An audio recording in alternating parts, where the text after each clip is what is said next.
Hello guys, welcome back to What If. This is the fifth installment of the series, and today we're talking about what if Brum had a third series in 1997. So, why 1997, you may ask? Obviously, the third series came out in 91. Then you have to wait maybe a couple of years until series 2 came out in 1994, so it seems quite obvious, really. They it would come out in 1997. Obviously, it never did, really. We didn't get a Brum series until 2001, really, with a different rebrand, different style, and whatnot.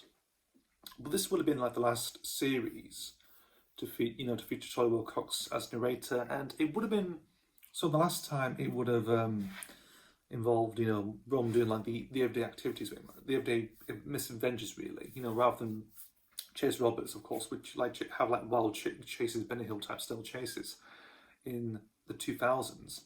This would have been like it's back to basics, really, like what it used to be back in the day, back in the 90s, and this would have been the last time to actually use it. Just to say, this was a very hard episode to do, actually to plan very much. I struggled a little bit to find material for this one, but I think I've managed to try and get it out very much and see how it works, but there we go. So a bit of a long shot. As I mentioned before, I think at this point, of course, Ragdoll was still doing stuff anyway. Teletubbies was first introduced at that time in 97. Rosie and Jim was still going on with Neil Brewer taking over the role of the narrator in the very first series around this time. Todd's TV was still coming to its lifespan at this point. It's still carrying on. I think about series 7 or 8, it was being produced at that time, I think. Also, recently the Ragdoll shop opened, I think, since 95 actually, so it's been there for quite a bit and then closed in 2005. So again, a bit of a productive time for Ragdoll actually at that time. I wonder if a third series was on the cards though, maybe, or because Teletubbies had arrived at that point. I don't know. Maybe might have dwarfed it. Maybe left on the back burner for a bit. I don't know actually, but it would have been interesting actually. It would have been sort of a big year for them really.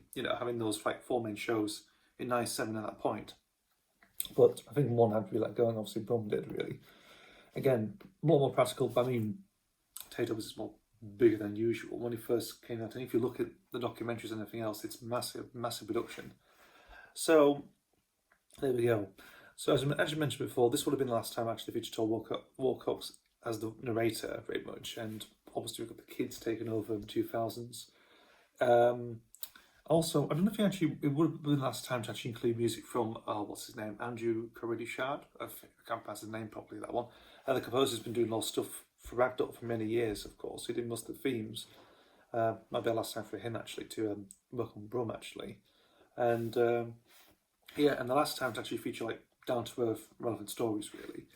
So, So we might as well go through these stories and actually, there's nothing else really to say, really. It's just there.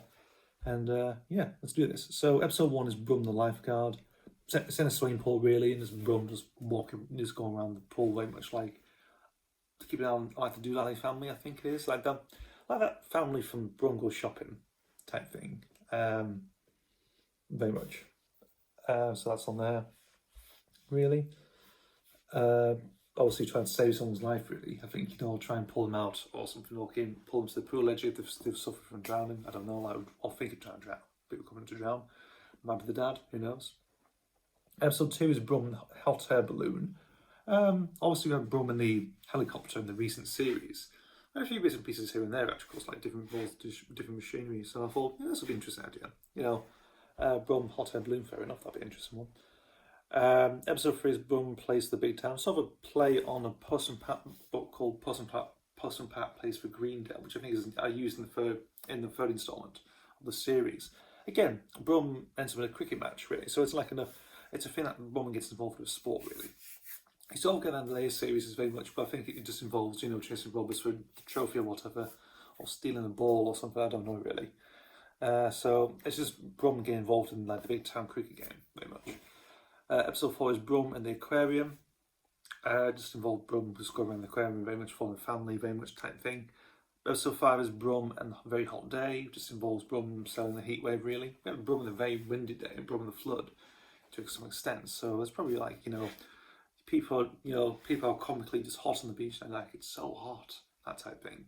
Would have been interesting. Episode 6 is Brum and the Pogo Stick. Something involved like a child being on a pogo stick or something like that, and sort of like has a little chase from big town, whatever, because he can't stop whatever. Like, can't stop bouncing. Very much so Brum has to tail him, very much.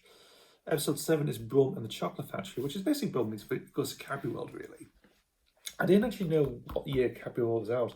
It was actually first opened in 1990, actually. So, 97, yeah, it could be a pretty interesting idea. You know, it's like, does Brum go around Cadbury World very much and just thinking, or maybe get covered in chocolate or something like that? I don't know.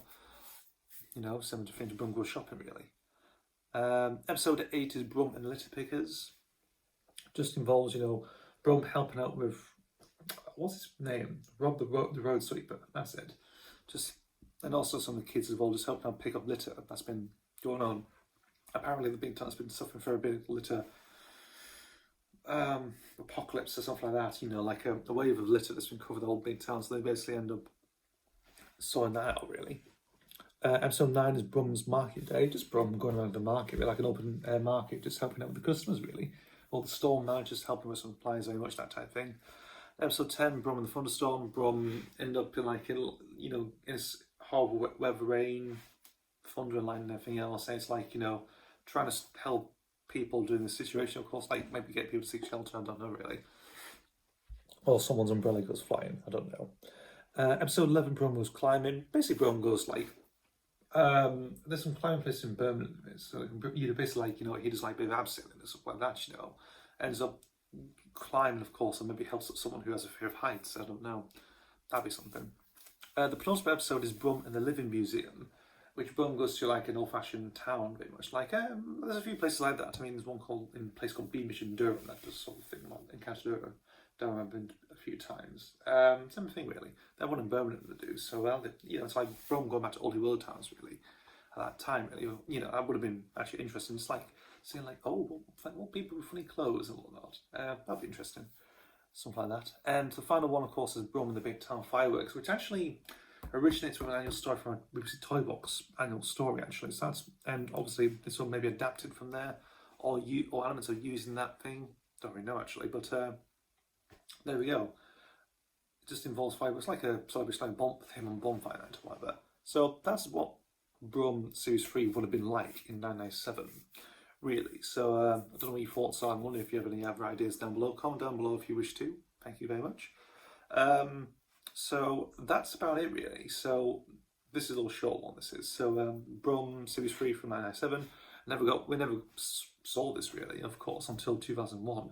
And it changed completely, of course. Personally, I prefer the first two series of Brum, really. And this would have kept the same momentum, really. Again, yeah, Series 1 in 1991. Series 2 in 1994, Series 3 1997, of course. I think at that point you probably had one in 2000, but leave it at that, really. I think that probably would have happened, really, but Teletubbies might come along and maybe production was like, no, we've got our hands full with law shows in a minute, of course. Too many things to juggle, really, so maybe that's one reason why they never did a third series. Who knows? Well, thank you for watching, guys. And I'll see you for the next installment, of course. See you later.